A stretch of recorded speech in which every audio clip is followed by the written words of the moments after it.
Have you ever felt like this intense pressure to just react to a really difficult situation in your life with, a perfectly composed smile? Oh, yeah. Like you're supposed to just take it all in stride. Right, like something happens that completely derails your plans, and it feels like the whole world is watching you. Waiting to see if you crack. Exactly. They expect you to take it on the chin because, well, you're supposed to be resilient, right? Yeah, the classic stiff upper lip. But deep down, you aren't feeling brave at all. You're actually simmering. Oh, absolutely. You're resentful or deeply sad. Or or maybe just fiercely jealous of the people around you who are just going about their easy, normal lives. Yeah, it's this expectation of the noble sufferer. The noble sufferer, yeah. We've been completely culturally conditioned to applaud people who face adversity with just this immediate, unwavering positivity. Like we want the inspirational movie montage. Right. We want the montage. We rarely have the patience for the actual, messy, uncomfortable reality of human grief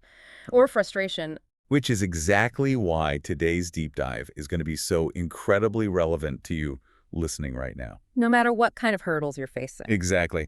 So today we are exploring this deeply vulnerable piece of writing by Mitsuko Tateishi. It's an amazing text. It really is. It details her experiences raising her autistic son. But, I have to clarify, this isn't some sanitized parenting memoir. No, not at all. Tateishi is systematically dismantling these suffocating societal expectations that get placed on parents of children with disabilities. She fundamentally rejects this mandate for what she calls admirable readiness. Admirable readiness. Yeah, and pure emotions. She basically presents the idea that you do not need to be a saint to navigate a lifelong challenge. I really want to pause on that phrase, admirable readiness. It sounds, like a mandate from a bygone era. It does sound super formal. Like you're supposed to don your emotional armor and march into battle with this completely pure, untroubled heart. Which is impossible, right? Completely. And her honesty in this essay is just so refreshing because, in a world obsessed with curating a resilient image, she's essentially raising her hand and saying she didn't feel pure. Right, she's saying, I felt terrible and I was deeply envious. And what she's doing there is just vital for our understanding of human psychology. How so? Well, when we demand pure emotions from someone who is facing a lifelong challenge, we're actually creating a secondary layer of suffering. Oh, because they're already dealing with the actual problem. Exactly. They aren't just dealing with the inherent difficulties of their reality. They're now also punishing themselves for not handling those difficulties with perfect, serene acceptance. Okay, but let me push back on that a little bit before we get into the specifics of her story. Sure. Isn't there like a proven psychological benefit to the whole fake it till you make it mindset? Well, it depends on the context. Because if a parent, or really anyone facing a crisis, just poorly leans into that despair, doesn't it negatively impact them and the people around them? That's a really common concern. Right, because where's the line between healthy venting and just sort of drowning in pessimism? We're always taught that optimism is a survival tool. And that is a really crucial distinction to make. True optimism, like the actual belief that you can navigate a hardship, is absolutely a survival tool. Okay. But what Tateishi is critiquing isn't true optimism, it's performative positivity. Ah, performative. Yeah, like fake it till you make it works great for building confidence in a job interview. Right. But it completely backfires when you're processing grief. When you force a performance of admirable readiness just to make society more comfortable with your pain. You aren't actually dealing with it. Right. You suppress the actual cognitive processing of your reality. And, suppressed grief doesn't just vanish. It finds a way out. It metastasizes. It turns into anxiety and deep, isolating shame. Society demands that noble sufferer trope because, well, it absolves everyone else of the responsibility to accommodate the pain. Oh, wow. That is, yeah. If you're a superhero, the system doesn't have to change to support you. Exactly. You just shoulder the burden alone. That makes so much sense. The pressure to be a superhero is really just a way for society to look away from the problem. It's a convenient out. And the way Tateishi introduces her inability to be that superhero is remarkably grounded. It's so subtle, but so powerful. Yeah, it starts with this subtle admission, right in the title and the opening of her piece. She confesses that there was this long period of time when she simply didn't take many pictures of her autistic son. And that single admission is a heavy one. Really heavy. I mean, in modern family life, the smartphone camera is just an almost constant presence. It's practically attached to our hands. Right. It's how we validate and share the experience of raising a child. So to actively put the camera away is a really powerful indicator of profound internal turmoil. Think about the cultural expectation of, like, the social media highlight reel. Oh yeah, Instagram, Facebook. We are conditioned to document absolutely everything. The first smile, the first steps, the messy face covered in birthday cake. The highlight reel of milestones. Exactly. The cultural expectation is that a parent should cherish and eagerly document every single moment because childhood is fleeting. Which puts so much pressure on parents. So what is the psychological mechanism at play there? Like when a parent completely stops documenting their life because it goes against every instinct modern society drills into us. To understand that mechanism, we actually have to look at why humans take photographs in the first place. Okay. Taking a picture is an act of capturing joy, or marking a milestone, or documenting a sense of normalcy that you want to reflect back on later. We take pictures of the good stuff. Right. We take pictures of the reality our brains are actively seeking out. So the absence of photographs implies a period where reality is fundamentally disconnected from those hardwired expectations. It's like having this mental blueprint of what your life is supposed to look like. Yes. And the house being built in front of you just doesn't match the blueprint at all. You don't want to take a picture of the wrong house. That is a brilliant way to look at it. In neurology, there's actually a concept regarding how our brains function called predictive coding. Predictive coding? Yeah. Our brains are basically constantly generating a map of what to expect next based on societal norms and biological drive. Okay, so it's trying to predict the future. Right. And when you have a child, your brain instantly generates this massive, intricate map of future milestones. Oh, of course. Walking, talking, school. Exactly. So when those milestones are delayed or absent or just look drastically different, it generates a massive prediction error in the brain. Prediction error. Yeah, and that error manifests as cognitive agony. So it's almost like a psychological version of phantom limb syndrome. Oh, that is an incredibly apt metaphor. Right, because the brain's neural map is fiercely wired to expect a specific reality, like the neurotypical parenting path, the standard milestones. Yes, exactly. And the psychological pain she's feeling is this constant jarring misfire between her hardwired expectation and the actual physical reality in front of her. The brain is confused and in pain. So the untaken photograph is literally the visible evidence of that phantom limb pain. Yes. The untaken photograph is the void where the expected joy was supposed to be. It suggests a period of grief and overwhelm. And society just does not give us a framework for that gap. No, not at all. We are just told to find the silver lining. Right, be grateful. But Tateishi is validating the paralysis that comes when life severely diverges from the expected path. She couldn't even take a picture, and she's freely admitting that exhaustion. I really want you, the listener, to consider that in the context of your own life. It's such a universal feeling. It really is. Maybe you aren't raising a child with developmental disabilities, but that mechanism of just stopping the documentation is universal. Absolutely. Think about the times you've actively stopped taking pictures. Maybe it was during like a grueling, humiliating job search. Or a period of chronic illness. Yeah, or the slow, quiet failure of a relationship.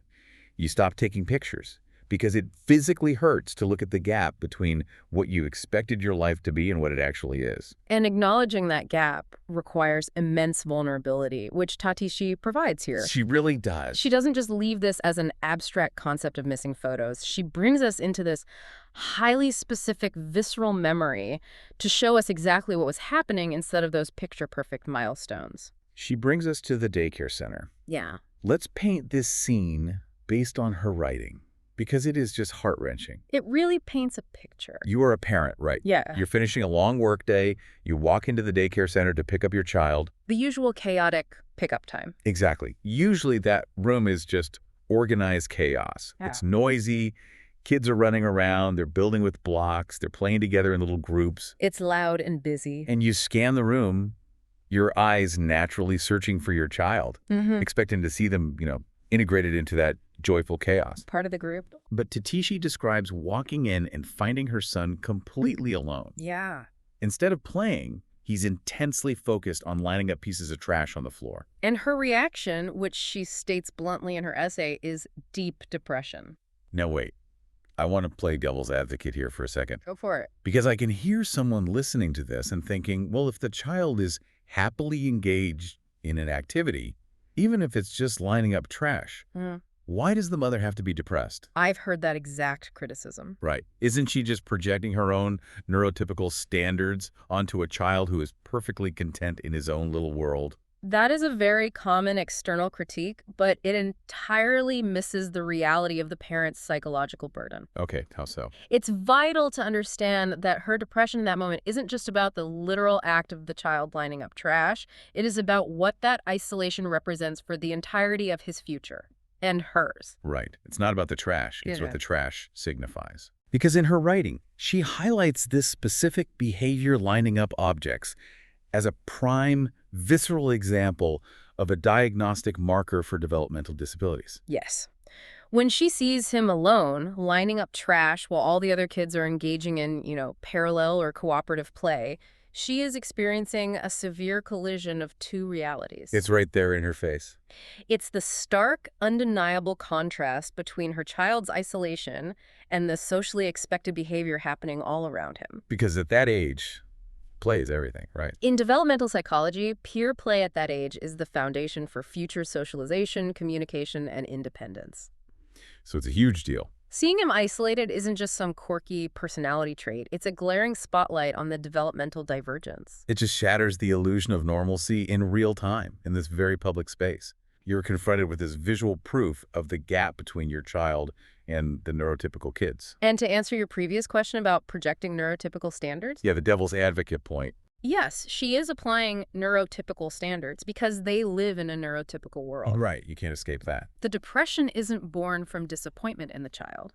It is born from the terrifying realization of the immense friction her child is going to face every single day of his life. Wow. Friction. It's the grief of realizing that the world will not accommodate him easily and that she is going to have to fight for his place in it constantly. That distinction is just so important. She isn't sad that he is who he is. She is grieving the sheer difficulty of the path ahead of them both. Exactly. It's a very protective, heavy realization. But again, the societal pressure of admirable readiness dictates that a mother in that situation shouldn't feel depressed. Oh no, society says she shouldn't be sad at all. Right, she should immediately pivot to proactive, fierce advocacy. She should march into that daycare, embrace his uniqueness loudly, and never shed a single tear about the difference. Which is an impossible, inhuman standard. It's totally unrealistic. When you walk into a room and see your child unable to connect with their peers, feeling a wave of depression is not a failure of character. It is the necessary, natural process of mourning the easier life you thought your child would have. That brings us back to the predictive coding thing. Yes. If we return to that concept of predictive coding in the brain, her brain is aggressively trying to reconcile the reality she sees with the evolutionary drive for her offspring to integrate safely into the tribe. And when they aren't integrating, When integration isn't happening, the brain interprets that as a literal survival threat. So the emotional result is a heavy, paralyzing depression. and you definitely don't pull out your smartphone to take a picture of that moment. No, you absolutely do not. You just have to absorb the blow.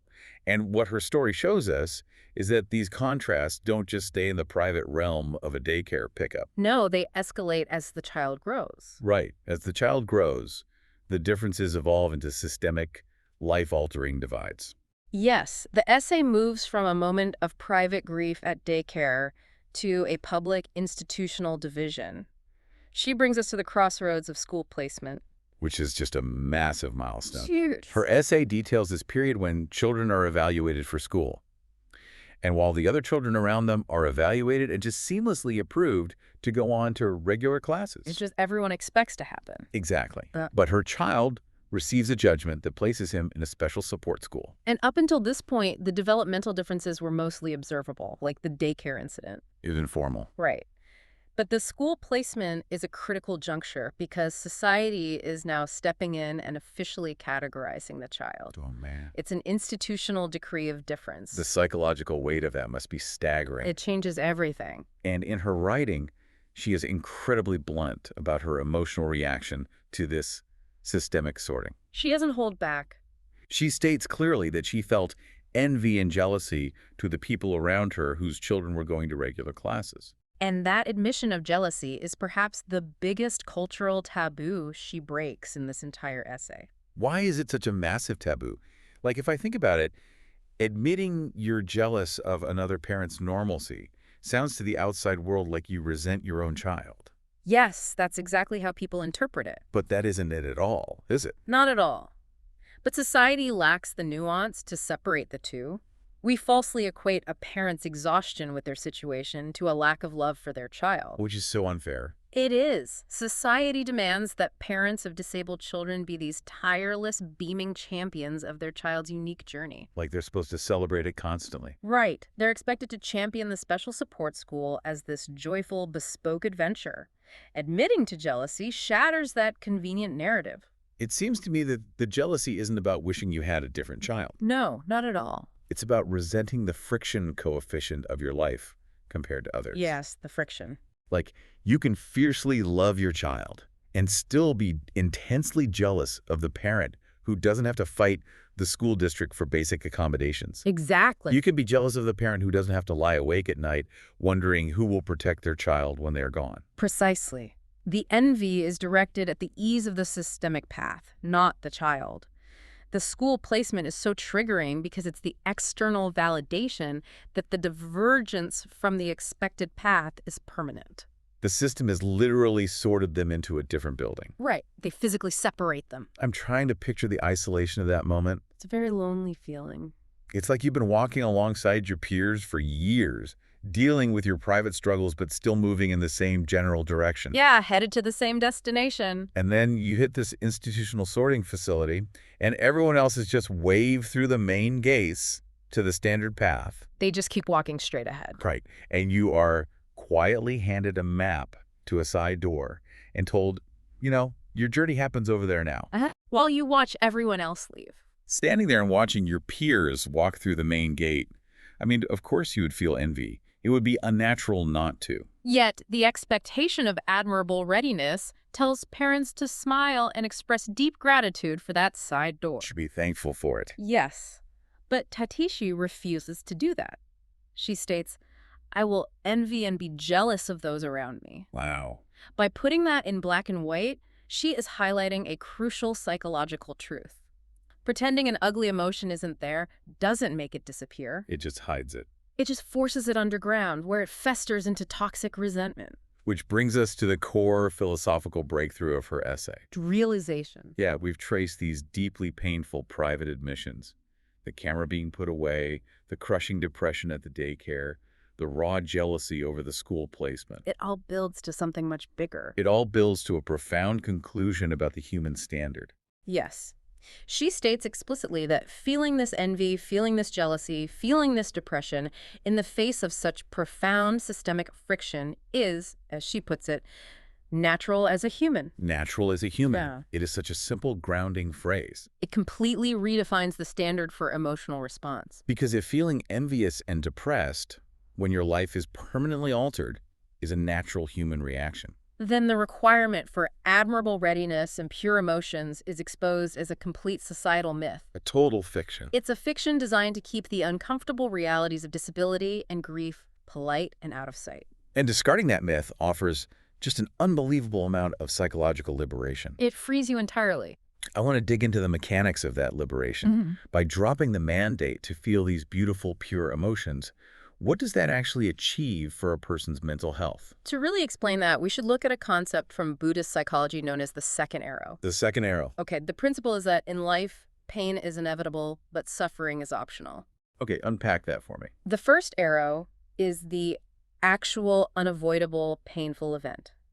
In Tateishi's case, the first arrow is the reality of the developmental disability, the isolation she sees at daycare, the friction of the institutional separation. The things she can't change. Right. That first arrow causes legitimate, unavoidable pain. You can't dodge the first arrow. It strikes you. Exactly. But the second arrow is our reaction to the first arrow. Oh, I see where this is going. It's the guilt we feel for being sad. It is the shame we feel for being jealous of the other parents. It is the anger we direct at ourselves for not having that admirable readiness. So we shoot the second arrow at ourselves. Yes. That second arrow is entirely self-inflicted. driven largely by the societal expectations we've been discussing, and it almost always causes more psychological suffering than the initial event itself. That is a phenomenal way to conceptualize it. It's so applicable here. So what Tateishi is doing by saying these ugly feelings are natural as a human is essentially teaching people how to stop shooting themselves with the second arrow. Yes, exactly. She is saying the first arrow hurts enough. Do not compound your trauma by demanding you feel happy about it. Wow. By acknowledging that it is natural to feel envy and depression, she frees herself and her readers from that secondary layer of suffering. The meta-emotion. Right, the meta-emotion of feeling guilty for feeling sad. And it seems to me that dropping that forced positivity isn't just about feeling better. It's actually a functional requirement for actually moving forward. What do you mean by that? Like, if you are constantly performing admirable readiness, you are fundamentally in denial, Oh, absolutely. and you cannot adapt to a reality you refuse to fully acknowledge. That is the ultimate paradox of toxic positivity. Right. It poses as resilience, but it's actually an impediment to it. Genuine acceptance requires you to look at the reality, the untaken photos, the child isolated with the trash, the separate school placement, And actually feel it. and say, this hurts deeply. I am angry and I am jealous. You have to process the genuine emotion of the loss before you can reorganize your cognitive map to navigate the new reality. You have to grieve the blueprint before you can build a new house. That's beautifully put, yes.